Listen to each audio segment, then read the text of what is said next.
We have with us Honorable Joint Secretary AICC and National in Charge for Indian Youth Congress, Krishna Lavaruji, and I thank him for taking out time to join this session.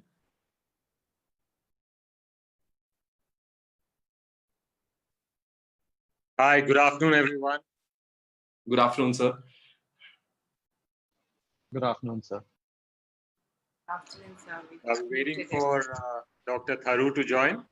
Exactly, sir. Okay, great. So look forward to being part of this session. Thank you, Doctor, sir. I have to step off at 5:30. Is that okay? Yes, sir. Yes, sir. Great, thanks.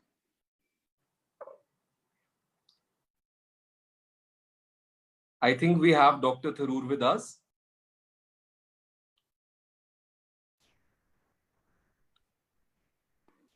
Sir, have you joined?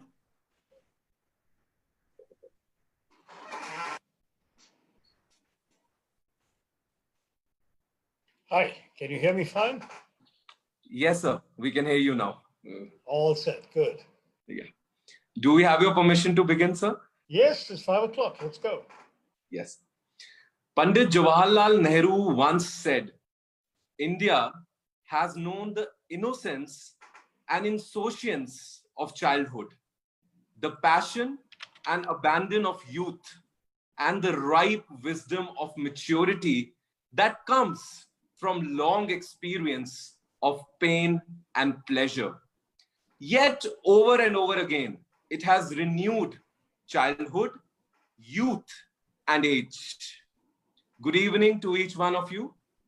I am today privileged to extend a warm welcome to a visionary with a vision to which youth of this country looks up to. Someone who has, from his illustrious diplomatic and leadership skills, set an example for us all to always follow in this life. We are deeply honored to have amongst us Honorable Dr. Shashi Tharoor. Thank you, sir, for taking out time to join us. Thank you, it's a pleasure to be with you, Gautam. I am in fact also privileged to welcome our mentor and exemplary figure, Shri Krishna Alavaru, Honorable Joint Secretary AICC and National in Charge Indian Youth Congress. Thank you for joining us, sir. And we'll be shortly joined by Honorable Shri Srinivas BV as well, who is the National President for Indian Youth Congress.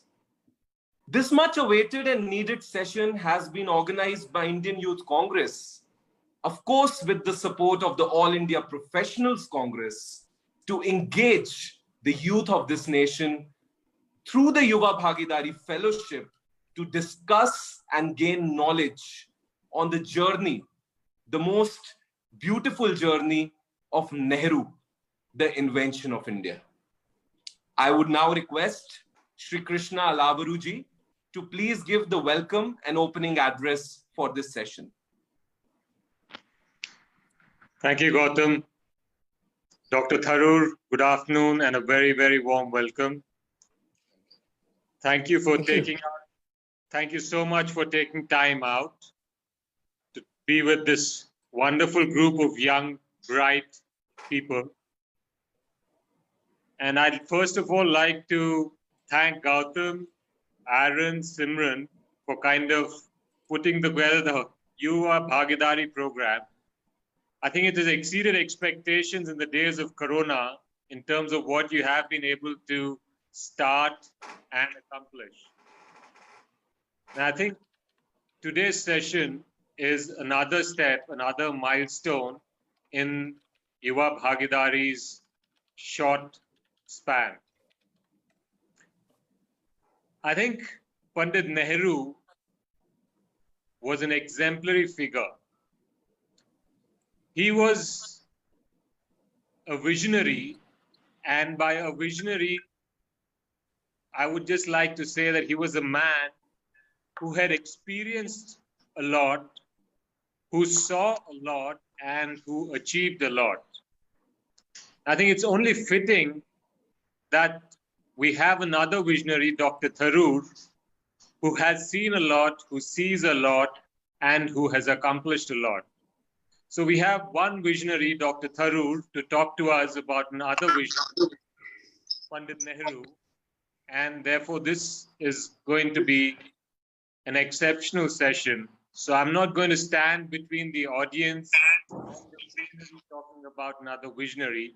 So I leave it to Dr. Tharoor and Gautam to take it forward. And thank you once again. And it's been an honor to be part of this initiative. Thank you. Thank you, sir. And now the moment for which we all have been waiting.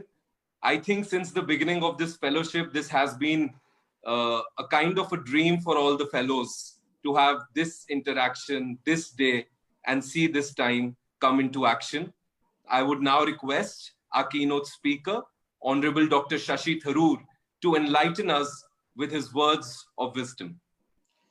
Thank you very much, Gautam, and thank you for that extraordinarily generous introduction, Krishna. It's going to be a challenge living up to it, but I'll try and channel Nehruji's vision in my words today. What Gautam had suggested is that I speak for about 15 minutes and devote the rest of the time to Q&A from the audience, which he will channel. I'm going to try and stick to that. If I go a couple of minutes over, I hope you'll excuse me. The broad understanding that I want to describe to you relates to Nehruji's relevance to the India of today. Because, you know, when you look back at those crucial years of the founding of the Indian Republic, there were four men who embodied the vision of free India in the 1940s. There was Mahatma Gandhi, there was Jawaharlal Nehru, Sardar Patel, and Dr. B.R. Ambedkar. Gandhiji's moral rectitude, allied to Nehruji's political passion, fashioned both the strategy and the tactics for the struggle against rule. Sardar Patel's firm hand on the administration integrated the nation and established peace and stability. And Ambedkar's erudition and legal acumen helped translate the dreams of a generation into a working legal document, the Constitution, that laid the foundations for an enduring democracy. And while the world was disintegrating into fascism, violence, and war, Gandhiji taught the nation the virtues of truth, nonviolence, and peace. While the nation reeled from bloodshed and communal carnage, Ambedkar preached the values of constitutionalism and the rule of law. While parochial ambitions threatened national unity, Sardar Patel led the nation to a vision of unity and common purpose. And while mobs marched the streets, baying for revenge, it was Nehru's humane and non-sectarian vision that inspired India to yearn again for the glory that had once been hers. Now, of the four, there's no doubt that Gandhiji and Nehru stood out in very special ways, despite differences over both tactics. Through the independence movement, Nehruji wanted independence immediately. Gandhiji believed Indians had to be made ready for their own freedom, and differences over philosophy, because the agnostic Nehru had little patience for the Mahatma's spirituality. The two men actually worked as a formidable combination. Gandhiji guided Nehru to his political pinnacle, and Nehru in turn proved an inspirational campaigner as president of the Indian National Congress, electrifying the nation with his speeches and tireless travel. So upon the Mahatma's assassination in January 1948, just 5 months after independence, Nehruji, as the country's first prime minister, became the keeper of the national flame, the most visible embodiment of India's struggle for freedom. Gandhiji's death could have led Nehru to assume untrammeled power. Instead, he spent a lifetime immersed in the democratic values that Ambedkar had codified, trying to instill the habits of democracy in us Indians: a disdain for dictators, a respect for parliamentary procedures, and abiding faith in the constitutional system. Till the end of the decade, of course, his staunch ally Sardar Patel provided the firm hand on the tiller, without which India might yet have split asunder. But in 1950, Patel Sahab died. And then you really, for the majority of the first 17 years of India's independence, Nehruji was alone at the pinnacle. The paradox-ridden Jawaharlal Nehru, a moody, idealist intellectual who felt an almost mystical empathy with the toiling peasant masses, an aristocrat accustomed to privilege who had passionate socialist convictions, an anglicized product of Harrow and Cambridge who spent over 10 years in British jails, an agnostic radical who became an unlikely protege of a saint, Mahatma Gandhi. Nehruji, with all these contradictions and paradoxes, Nehruji was India. Incorruptible, visionary, as Krishna said, ecumenical, inclusive of all, a politician above politics. Nehru's stature was so great that the country he led seemed inconceivable without him. A year before his death, a leading American journalist, Wells Hangan, published a book entitled After Nehru Who? The unspoken question around the world was, after Nehru what? Now today, what is it now, 56 years after his death, we have something of an answer to the latter question. As an India still seemingly clad in many of the trappings of Nehruvianism steps out into the 21st century, a good deal of Nehruji's legacy appears intact and yet hotly contested. India has moved away from much of Nehru's beliefs, especially in the last 6 years, and you could argue that so in different ways as the rest of the developing world, for heading towards the 75th anniversary of its independence from the British Raj. A transformation still incomplete seems to be taking place that in its essentials has changed the basic Nehruvian assumptions of post-colonial nationhood. Nehruji himself, as a man with an open and questing mind, would have allowed his practical thinking to evolve with the times, even while remaining anchored to his core beliefs. And so I think have all of us in his party, the Indian National Congress. So when I undertook my 2003 biography, Nehru, the Invention of India, I sought to examine this great figure of 20th century nationalism from the vantage point of the beginning of the 21st. Because my argument was that Jawaharlal Nehru's life is a fascinating story in its own right, and the story needed to be told whole because the privileged child, the unremarkable youth, the posturing young nationalist, and the heroic fighter for independence are all inextricable from the charismatic figure, the unchallengeable prime minister, the peerless global statesman. And at the same time, I wanted to analyze critically the four principal pillars of Nehru's legacy to India: democratic institution building, staunch pan-Indian secularism, socialist economics at home, foreign policy of non-alignment. All of these four pillars were integral to his vision of Indianness, a vision that is fundamentally challenged today. How did Nehruji construct these four pillars and what do they mean today? And that's where I'm going to construct the rest of my remarks before I take your questions. So first, democracy. Remember, it was by no means axiomatic that a country like India, riven by so many internal differences and diversities, beset by acute poverty and torn apart by partition, would be or could remain democratic. Many developing countries found themselves turning in the opposite direction soon after their independence, arguing that a firm hand was necessary to promote national unity and to guide development. With Gandhiji's death, Nehru could very well have assumed unlimited power within the country.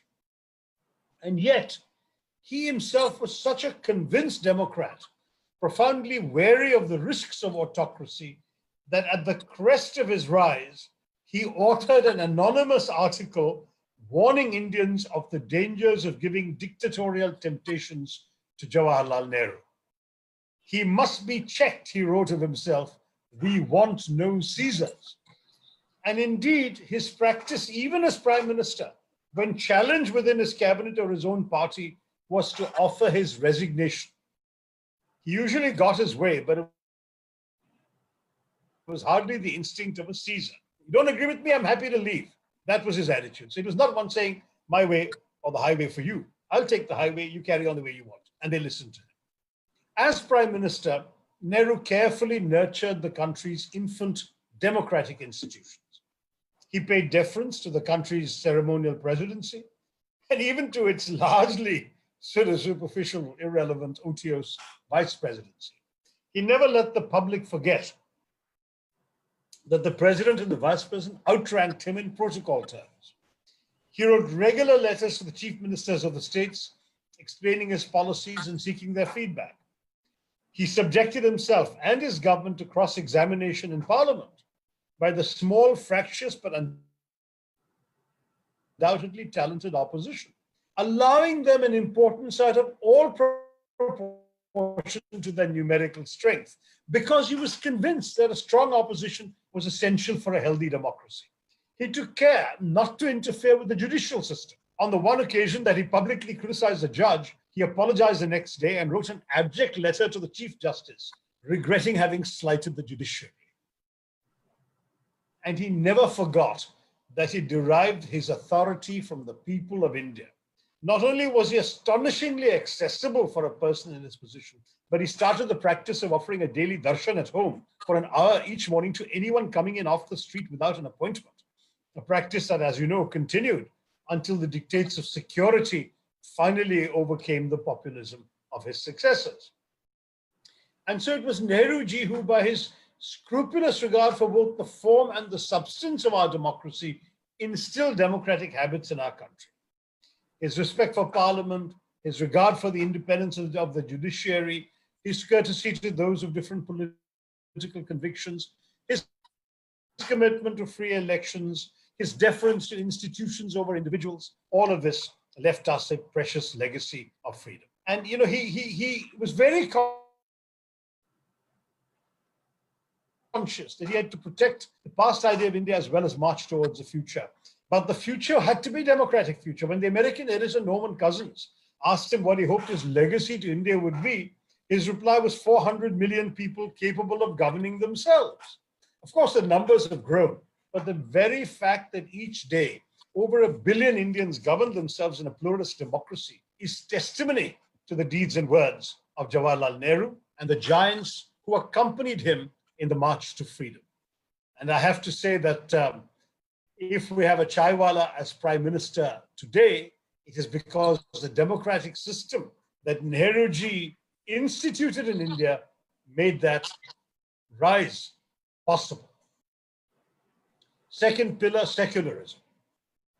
Nehruji strived to prevent partition, but when it occurred, he never accepted the logic that since Pakistan had been created for India's Muslims, what remained was going to be a state for the Hindus. He lived up to the lifelong conviction he had had that India belonged to all who had contributed to its history and civilization, and that the majority community had a special obligation to protect the interests and the rights of the minorities and promote the well-being of the minorities. In both governmental policy and personal practice, Nehru stood for an idea of India that embraced those of every religion, caste, ethnicity, or language. He saw a country as an ancient palimpsest. You know, it's a word that people always accuse me of using difficult words, so I better explain that. A palimpsest is, imagine I write something on the wall and you come and write on top of what I've written. And then she comes and writes on top of what you have written. And he comes and writes on top of all of it without erasing what's at the bottom. That is a palimpsest. It's in India's case, a country in which successive rulers and subjects have inscribed their visions without erasing what has been asserted previously. So we not only coexist, but we thrive in our diversity, which is our strength. And Nehruji was followed by a generation of secular nationalists who echoed this tradition, making unity in diversity the most hallowed of our self-defining slogans. It's this secularism that's being questioned today by the Modi government in an effort to redefine nationalism in more sectarian terms. Limited as its architects are by a lack of vision and the absence of depth that prevents it from seeing this larger principle that Nehru incarnated. I'm proud to say I've written a book during this COVID lockdown, which will be out by the end of the year, on nationalism.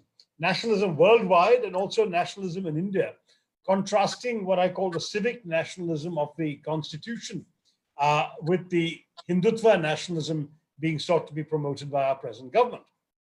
Now, what's important to understand is that we must, in Nehruji's own phrase, resist any attempts to reduce India to a Hindutva version of Pakistan. That would be a betrayal of Nehruji's vision and of his life, as well as of the very essence of what it means to be Indian. Now, even with caste and social relations, our country has moved forward significantly since Nehru's time. Look at the way in which the Dalit community has been empowered. Who would have imagined at one point that a woman from that community would rule India's largest state, UP, as Mayawati ji has done 3 times? Sure, it's true that in many parts of India, when you cast your vote, you vote your caste. But that too has brought about very positive alterations in the country. The OBCs have risen. They've taken advantage of the ballot to seize electoral power. And of course, the Hindutva movement has brought about a searching re-examination of identity.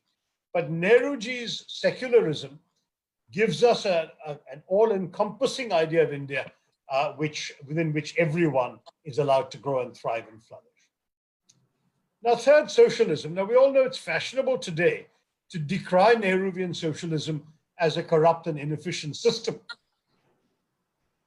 which condemned India, as the critics say, to many years of modest growth levels. Now, I think Nehruji's own grandson, Rajiv Gandhi, said 3 decades ago that it's true that over time the socialist model as practiced in India developed many flaws. But at the core of Nehruji's socialism lay his conviction that in a land of extreme poverty and inequality, the objective of government policy must be the welfare of the poorest, the most deprived, the most marginalized of our people. In Nehruji's day, the best way to accomplish this was to build up the structures of public ownership and state control of national resources. And yes, he did try to enhance the nation's economic capacity through government intervention. Now, today, of course, our Indian National Congress welcomes and indeed encourages the involvement of the private sector in the generation and distribution of wealth. We're proud of our own role in liberalizing our country's economy and in making possible so many new opportunities for our young to succeed in a globalizing world. But we remain profoundly wedded to Nehruji's concern for the weakest sections of our society. That is why we still claim to be socialist today. Our socialism is not anti-growth. Rather, it aims to ensure that the benefits of our country's growth are given principally to those who need it most. Because whether we grow by 9%, as we once did, or whether we grow by 3 or 4%, as we've been doing under the BJP, or even less as we will after COVID, our fundamental commitment must be to the bottom 25% of our society. In the long run, I'm certain that Nehru will be remembered for not abandoning vast sections of Indian society to favor only a select few at the cost of everyone else. And this is why I think we have an updated version of Nehruji's socialism in the record of UPA 1 and 2. In one decade of the 21st century, we have seen the development of a framework of rights. We've deepened socialism with putting in the right to work, the right to food, the right to education, the right to fair compensation for land, all of which have strengthened and empowered the poorest of our people. And all of this has taken place in a context where it's not just state control, it's also state building up a certain vital strengths and infrastructure for the country, because the scientific base for India's space and engineering triumphs was built up initially in the public sector. And without Nehruji establishing what's now the Indian Space Research Organization, there would be no Mangalyaan and Chandrayaan. Without the IITs he established, we would not have the worldwide reputation for engineering excellence that has established 40% of the startups in Silicon Valley. We'd hardly be world leaders in IT.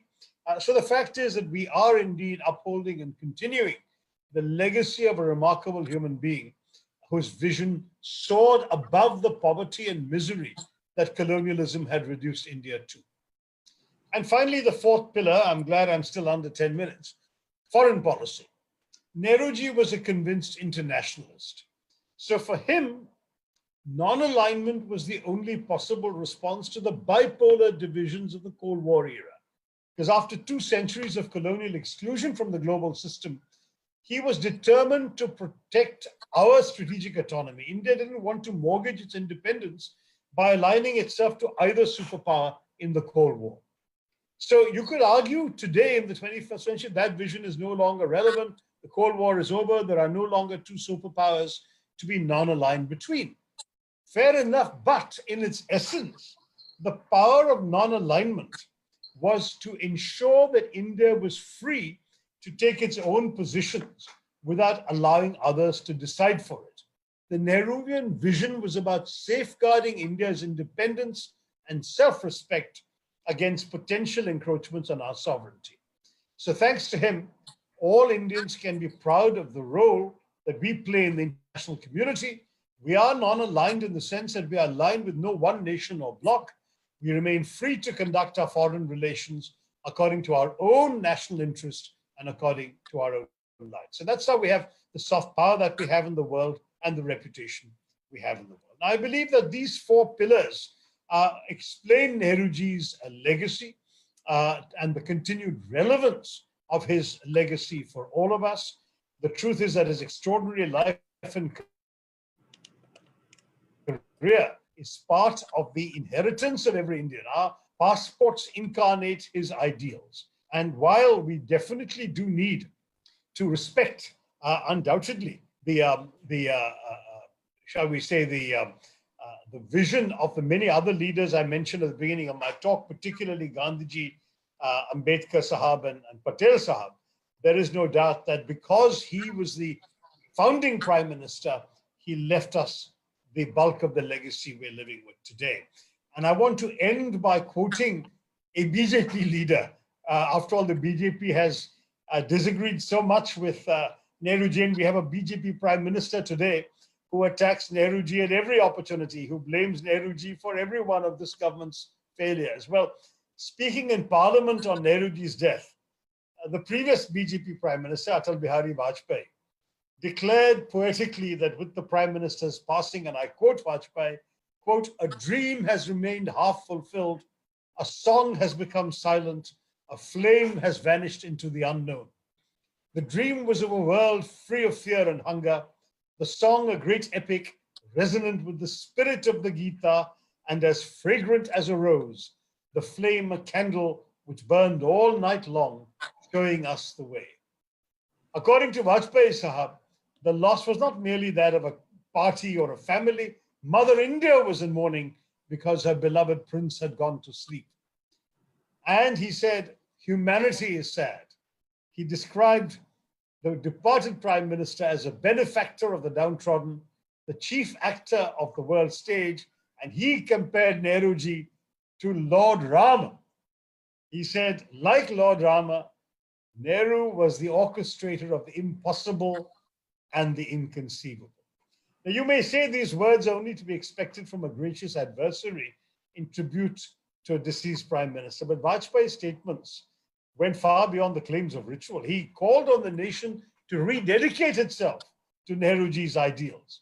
With unity, discipline, and self-confidence, Vajpayee said, we must make this republic of ours flourish. The leader has gone, but the followers remain. The sun has set, yet by the shadow of stars, we must find our way. We must rededicate ourselves to his great aim so that India can become strong, capable, and prosperous. That is the cherished goal that Vajpayee Sahab committed us all to. Let us, as Congress members, thinking back on the life and legacy of Nehruji, let us indeed celebrate the first leader of independent India and also the values and principles that he left behind for us as he built our democratic policy. Thank you very much. I'll take your questions. Jai Hind. Sir, I think words always fall short to describe the clarity, the impact, the energy, and the way you have always guided the youth of this country. Words always fall short, and we don't really have words to describe it. Thank you so much for that exuberant talk of yours, which really filled us all with great enthusiasm and showed us the way forward. Do I have your permission to begin with the Q&A interaction, sir? Yes, go ahead. Go ahead. Yes. To begin with, our first question is from Arshkiran Kaur Sandhu, who is a student at the Manchester University, United Kingdom. Arshkiran, please go ahead. Hi, Arshkiran. Good evening, sir. Sir, as you highlighted about the fourth pillar of our democracy, the foreign policy, I've been a student of the political science in India, and I just wanted to understand, as you highlighted, that Nehruji wanted to establish a just state on just means. And when we talk about the non-alignment movement, as you described, that it has been losing its relevance, but I wanted to know your perspective as to how it still determines the way India incorporates its foreign policy and interacts with nations even today. I want your perspective on that, sir. Thanks, Ashkiran. Well, even today is a tough ask because that is Mr. Modi's government, not ours. And certainly I would say that there seem to be some significant departures from that non-aligned thrust. You see, for us, right up to the UPA second term finishing 2014, we had the view that non-alignment was a way of ensuring that we didn't align ourselves to anybody else's policies. We would judge each issue on merit. There's a wonderful story I love telling about Nehruji, which may not be a true story, maybe apocryphal, where it is said that John Foster Dulles, President Eisenhower's Secretary of State, who had famously declared that non-alignment between good and evil is itself evil. So Dulles allegedly said to Nehru, in words that have been made famous by a later American president, "Are you with us or against us?" And Nehru is said to have replied, "Yes," which means we are with you when we agree with you, we're against you when we disagree with you. And that kind of freedom is what India's foreign policy has always sought to preserve. Now, what we are seeing under the present government, I think, is a bit different. In fact, I think looking now at the situation with China, I am increasingly beginning to see a fundamental strategic shift towards aligning with those powers that are interested in containing China in the region. And if I had to predict, I think we are going to get much closer to the so-called Quad countries, that is the US, Australia, Japan, and us as a sort of new grouping. Earlier on, we had friendly talks with them, but we had never allowed it to rise above joint secretary level. There'd been no joint communiques. We've been keeping our options open, trying to be friendly with China. And to Mr. Modi's credit, you can see he tried to some degree the same thing with his meetings with the Chinese and so on. Now I think we seem to be in the position of making clear choices that preserving that independence is not going to be viable, that we may have ended up with the worst of both worlds.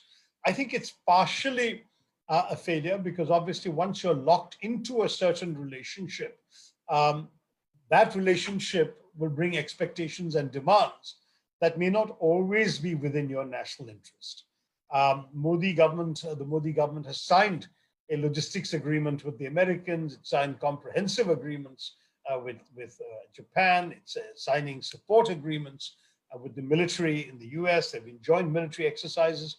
There's already now a very clear shift away from keeping a distance from all powers. Now, it may be a reflection of our perception of the new Cold War. In the case of the old Cold War, we said, we can manage to live equidistant from both powers, though many would say that after 71, we were very much closer to Russia than to America.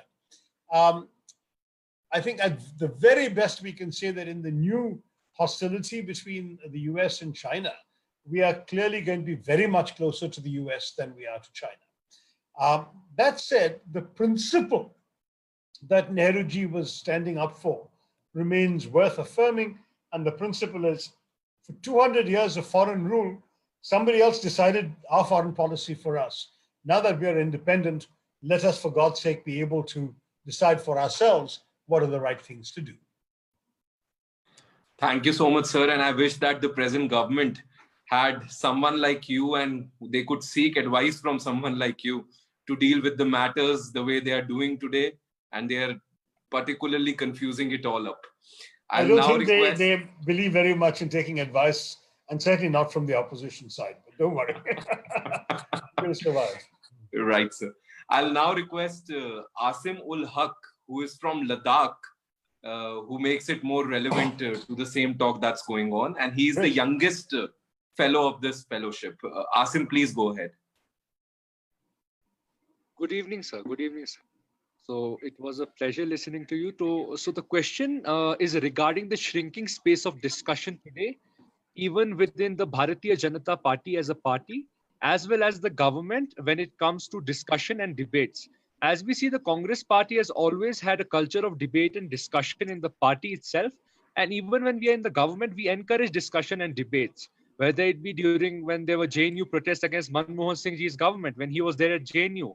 But still, he did not allow some actions against the students when they showed black flags. We can see that how you have written in your book as well about the moderates and radicals in the Congress back then in Nehru ji's time, when even he used to debate and discuss with his father, Motilal Nehru ji, as they both had conflicting ideas about certain things. So, sir, what do you think about the shrinking space of debate and discussion today in India as well as the Bharatiya Janata Party? Well, I think you've really done an excellent job of putting a finger on a key question, Asim. Well done. How old are you, by the way? Sir, I'm currently in class 10th. Wow. All right. Excellent.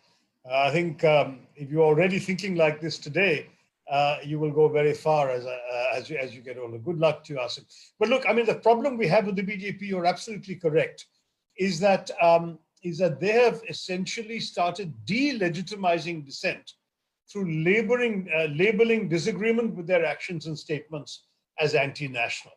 And this is something which is very, very troubling, because when one government or even one ruling party starts saying that people who disagree with us are anti-national or even seditious, you know how many sedition cases have been slapped on people, then the premium on public and professional discourse marching to the tune of the state becomes incredibly high. And if you look at the history of some of the worst autocratic governments of the 20th century, you'll find that one of the first hallmarks of these governments has been that political dissenters have been denied opportunities to express their views. Sadly, we are seeing this right across the board with the BJP. I would argue that the BJP's loudly proclaimed fear of anti-nationalism is in itself anti-national, because Indian nationalism, Indian democracy, the right to dissent, these are all inextricably linked. An attack on one is an attack on the other. We are going towards a peculiar hybrid, a sort of dictatorcracy rather than democracy. It's a form of democracy, but there is no dissent being allowed. And that, to my mind, is extremely, extremely troubling. I think that it is essential to celebrate a robust and pluralistic Indian democracy rather than the fearful brand of governance espoused by the current government, which sees treason in every tweet and a traitor under every desk. That's not how this country can possibly be effective. We've seen professors being suspended from universities because things have said. We've seen Rohit Vemula committing suicide. We are seeing JNU President Kanhaiya Kumar charged with sedition. This is not at all the spirit of democracy that Nehruji and the Congress Party have tried to promote. And I believe the curbing of free speech and dissent, particularly in educational institutions, universities, mass media, and of course on the political platforms of our country, is truly disgraceful, and we must absolutely resist it. So thank you for pointing your finger at this very, very key thing, because ultimately at the end of the day, if we delegitimize dissent, and if a large section of the public is primed by the government statements that, oh, if they criticize us, that's all negative politics, they're being anti-national, you must support the government, that kind of talk, you are seriously undermining Indian democracy. And the problem is that these people act as if any discussion of their mistakes and missteps somehow undermines the country. Our country is not so fragile. We have a robust democracy. We are strong enough to be able to face criticism, learn the lessons, correct ourselves through our democratic criticisms, and move forward in the right way, instead of fixing critics the way the BJP prefers to do. So well said, Asim. We must stand up for the right to dissent. Thank you, sir. And in fact, the Bharatiya Janata Party has indeed left the people of this nation. As Iqbal once said, खुद ही को कर बुलंद इतना कि खुदा खुद हर तकदीर से पहले तुझसे पूछे, बता तेरी रजा क्या है, बता तेरी रजा क्या है. That indeed. You know that Justice Chandrachud of the Supreme Court delivered a very remarkable lecture about a month ago at the Gujarat High Court, maybe 2 months ago. And I'll quote one sentence that is relevant to Asim's question. He said, "The silencing of dissent and the generation of fear in the minds of people go beyond the violation of personal liberty and a commitment to constitutional values. It strikes at the heart of a dialogue-based democratic society which accords to every individual equal respect and consideration." And he added that homogeneity is not the defining feature of Indianness. Our differences are not our weaknesses. Our ability to transcend these differences in recognition of our shared humanity is the source of our strength. This is the Nehruvian lesson. And I'm so happy that a Supreme Court Chief Justice, I mean, not Chief Justice, but a future Chief Justice, certainly Justice today, is able to articulate this idea. It's very precious. And I'm so pleased that a class 10 student like Asim is able to recognize the importance of that principle. Thank you, sir. I'll now request Payal Bose, who is from Andhra Pradesh, to please go ahead and ask her question. Sir, so my question was, now, even after years, we remember Nehru ji for his remarkable contribution and his timeless effort making India better. According to you, what would our current Prime Minister be remembered for in the future? Well, I certainly hope he won't be remembered for these first 6 years because they've been pretty disastrous. I mean, right across the board, we have seen error after error, calamity after calamity. Demonetization was the first severest blow ever suffered by the Indian economy since independence. Now, of course, we have the mismanagement of the COVID crisis, which has made things even worse. You've had the hasty and botched implementation. If demonetization was a bad idea implemented badly, GST, which is what I was about to mention next, is a good idea implemented badly by the Modi government. Then you have a failed foreign policy that has given us enemies all around the subcontinent. Pakistan, China, Nepal, even Sri Lanka have had problems. We seem to be busy antagonizing Bangladesh by calling their citizens termites and all sorts of things. We've had some very, very unpleasant experiences in foreign policy.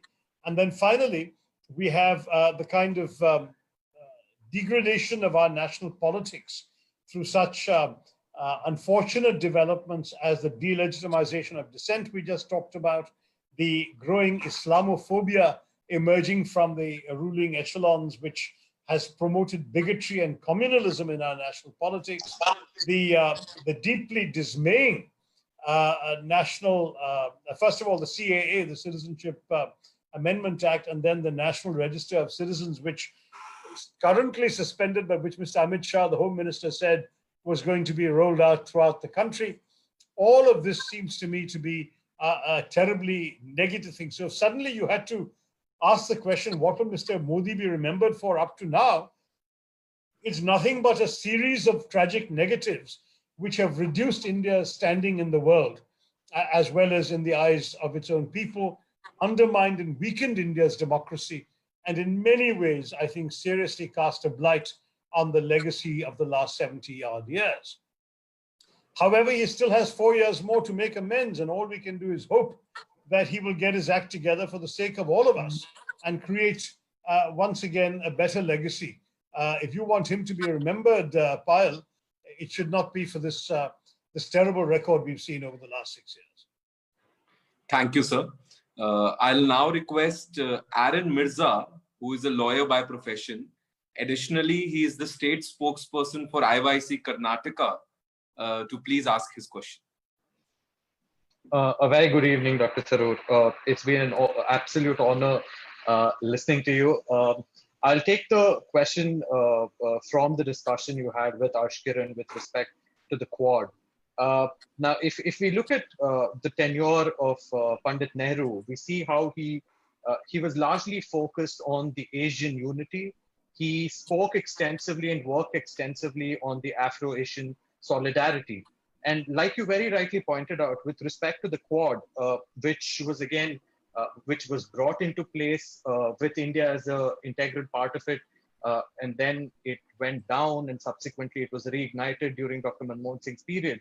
but we were very successful in still sticking to our foreign policy standpoints of the non-alignment movement. We made sure that we kept it extremely low-key so that we don't have any additional impositions on us in engaging with our foreign policy. But with Dr. S. Jaishankar getting into the Ministry of External Affairs, and in around 2019, if I'm not wrong, around September 2019, the fact that they began foreign minister level talks, don't you think that kind of threatens the distinctive independent international identity which India got during Pandit Nehru's time and continued to have until the current Prime Minister of India, Mr. Narendra Modi, came to power?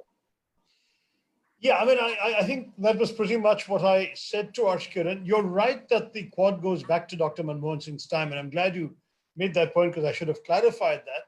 You see, it was initiated in 2007. Shinzo Abe was Prime Minister in his first time at that time, and he was the one who initiated. But Dr. Manmohan Singh took this as a good opportunity to send a subtle signal to the Chinese that we do have options, and the Chinese government actually responded to the formation of the Quad by issuing formal diplomatic protests to the members of it. But at the same time, we were careful to show the Chinese that this was a tap that we could open as much as we wanted to or not open. So we were able to open it as it suited us. And frankly, we didn't do a heck of a lot. There's no question that Australia also had hesitations because they were also busy cultivating the Chinese, and Manmohan Singh saw no particular great advantage in shall we say, permanently antagonizing the Chinese. So the issue is not that we shouldn't have options. Nehruji always wanted us to have options. The issue is whether we get locked into those options. You see, India has hesitated to put its strategic eggs in one basket at any time. But we should have many baskets, what I've referred to as multi-alignment, where we can put our eggs in different baskets as it suits us. Now, since 2017, when at the ASEAN summit, I think Prime Minister Modi decided to take it much farther, things have really gone into a much tighter embrace. Now, I'm not saying that India should not exercise this option. It's a legitimate possibility. The question is whether we retain the ability to turn the tap on and off, or to greater flow or lesser flow, whether we are able with the Chinese to preserve some lines of communication. The thing is, we need a multiple series of pressures on the Chinese these days, military as well as diplomatic, and in multiple theaters. If the Chinese have established a position of advantage in the Galwan Valley, we have to look elsewhere for advantage. So I'm not saying that the government of India should not explore all the options made available to it, including the possibility of the Quad. But I would say that if you look seriously at this government's policies, it may be in the process of moving so decisively in the direction of a strategic shift that it no longer has retained the flexibility to protect the sort of strategic autonomy within which India has usually operated. See, we have traditionally been able to enjoy the respect of many countries on many, many issues because we have been seen as a country that has an independent view on everything. The day we are seen as a country you can take for granted, oh, they'll support the same view as the other members of the Quad, then I think it will undermine our effectiveness in the region and beyond. So that's my answer to you, Aaron. At this stage, it's still an evolving situation. We have to watch it carefully, and we have to comment as the situation evolves. Correct. Thank you very much, Dr. Tharoor. Thank you, sir, for putting a clarity on how the mismanagement of external affairs by the present incumbent government has led to the kind of situation that we are seeing today. I'll now request Vidhi Kakkad from Rajasthan to please unmute and ask a question. Good evening, sir. So Hello, my Vijay. question, hello, sir. So my question is that Mr. Nehru adopted a non-alignment policy, as you said, where India did not align itself to any of the existing superpowers then. This policy had direct economic setbacks in terms of limited foreign aid and investment, among others. Despite that, India saw a huge increment in terms of domestic industries, both capital and consumer, and a higher growth rate. So how was that made possible, and what can we learn in the current scenario from such planned development? Well, I mean, Nehruji was dealing with a particular period of time. Remember, it was the end of the Second World War when India came to power. It was 2 years after the end of the Second World War when India won its independence, I mean. And at that time, many of the developed countries of the world today were busy focused on reviving themselves, recovering from the ruins of war, building up their own industries, their own economies. It's not as if the world was rushing to give funding to India and so on. So, in terms of domestic capital formation, foreign exchange controls, planned economy, you could argue that in the circumstances of the time, Nehruji took the sensible, rational approach in order to ensure that India could grow under conditions that were fairly controlled and protected.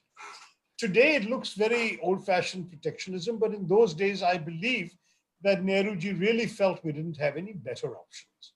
And certainly, for the first 20 years, pretty much all the significant growth took place in the public sector. They had the ideological commitment to putting the government on the commanding heights of the economy.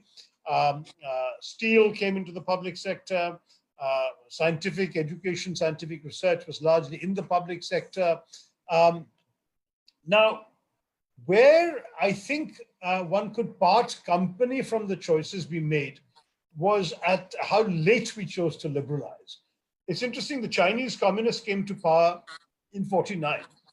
By 76, they had begun, after Mao's death, they had begun the process of liberalizing. From 78 onwards, it was full-fledged liberalization. We only did it in 91, when by that time we were practically on our knees with a severe current account deficit and needing to physically ship our stores of gold to London to stand collateral for an IMF loan.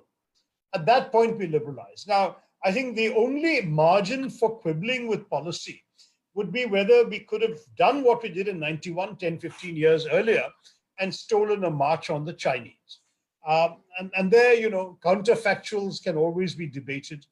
Some will say, yes, we could have, should have.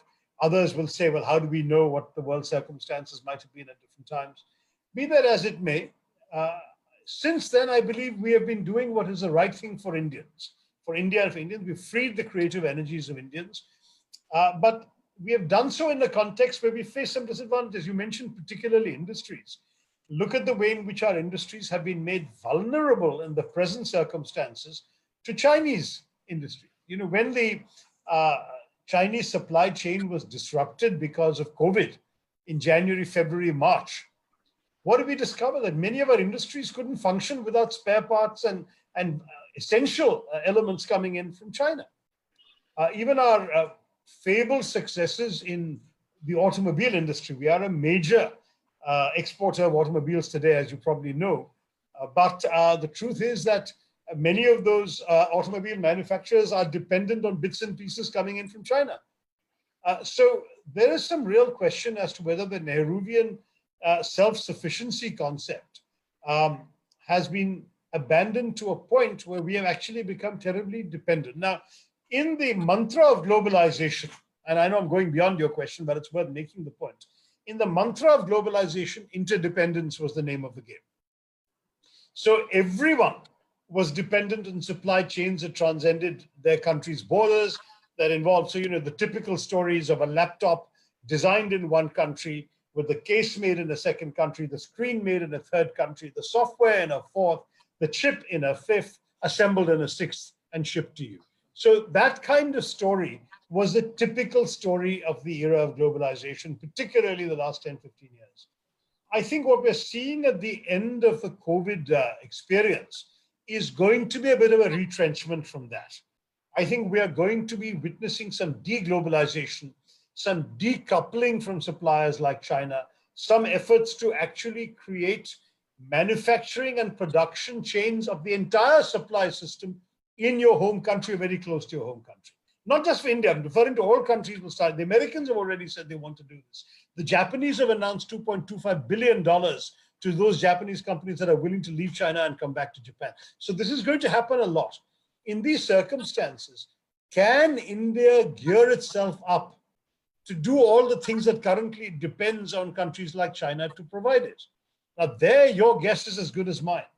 The government of India will have to create a policy basis, an infrastructural basis, land use, electricity, road, sewage, transportation basis, everything to facilitate industries growing up, flourishing, being self-reliant, and still being able to make profits, even if the principal target is the domestic market. Now, this is a major task, and I have to say that nothing in the conduct, statements, or vision articulated by the BJP government so far inspires confidence that they will be able to do this. Thank you, sir. I'll now take the last question before we move towards the closing remarks. I'll request Kashish Grover from New Delhi to please go ahead and ask her question. Good evening, sir. Hi. Hello, sir. So my question to you is that as the youth of this country, how can we propagate the ideals of secularism, democracy, and freedom of speech in the times when the present government does not allow people to speak? And if I may call them autocratic, and these words have just become terms in the textbooks. So how should we practically make them to use?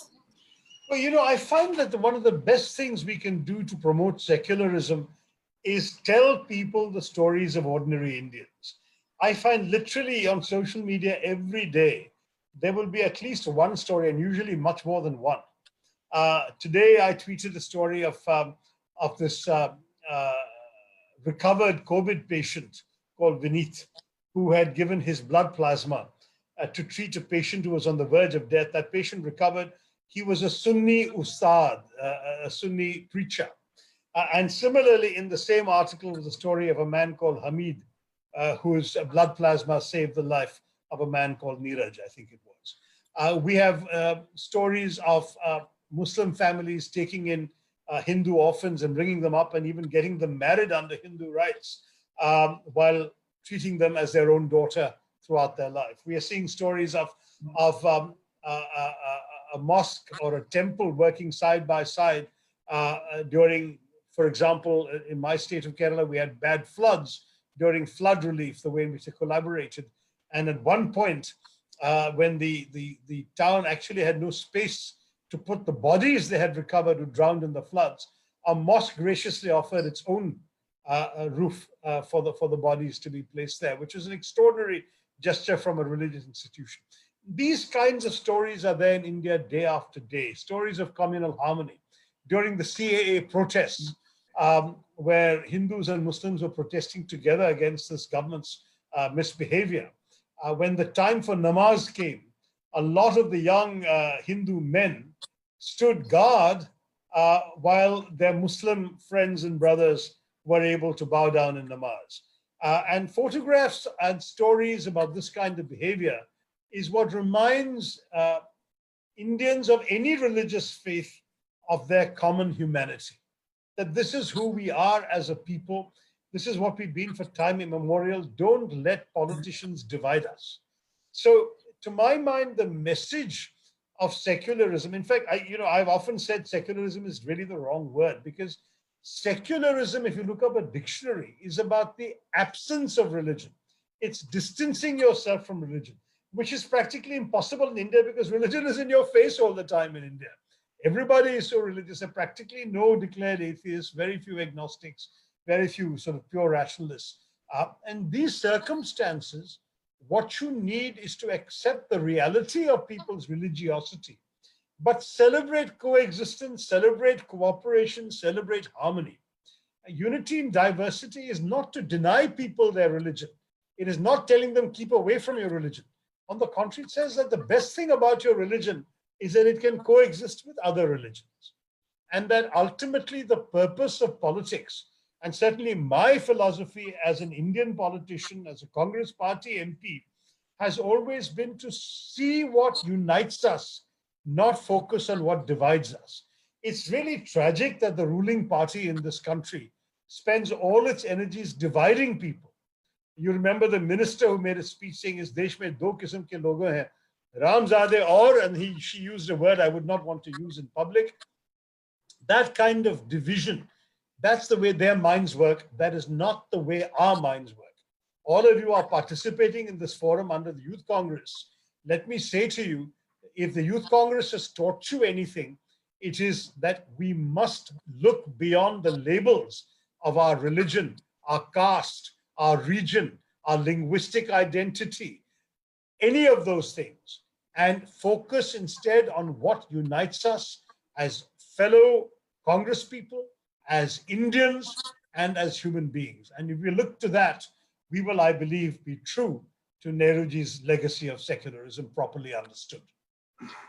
Thank you, sir. And for the closing remarks, I just wish to put this point to you. You very comfortably convince the older generation, very comfortably convince the younger generation, from doing a wonderful stand-up comedy to speaking at the Oxford Union debate. I think you have made it all, and it has just been a kind of all-rounder journey which we all really look up to. So as fellows of Yuva Bhagidari, as people who are being trained as the future torchbearers of INC, your words of wisdom before we end this session, sir. No, I think I said it in my answer to young Kashish. I think that ultimately the party must encourage them to think beyond narrow concerns, parochial concerns, regional, linguistic, caste, other concerns, to a larger vision. And that larger vision has been given to us really in wonderful form by Nehruji. Let's always stand up for democracy, which includes the right to debate and to dissent. Let us always stand up for social justice and social welfare for the poor, the marginalized, the excluded. Let us always stand up for secularism or pluralism or the right of people to coexist across divisions. And let us always stand up for a certain self-respect and independence in the world of foreign policy. And as long as we understand these four pillars are the core principles that keep us going as a party and as a group of people who have a vision to share with the nation, then I believe we'll have a positive message to give.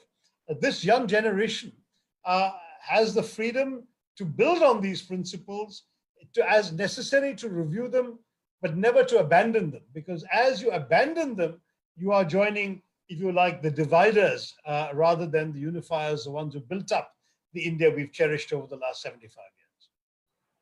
Thank you, sir. And we at Indian Youth Congress are indeed very grateful to you to have taken out time for us.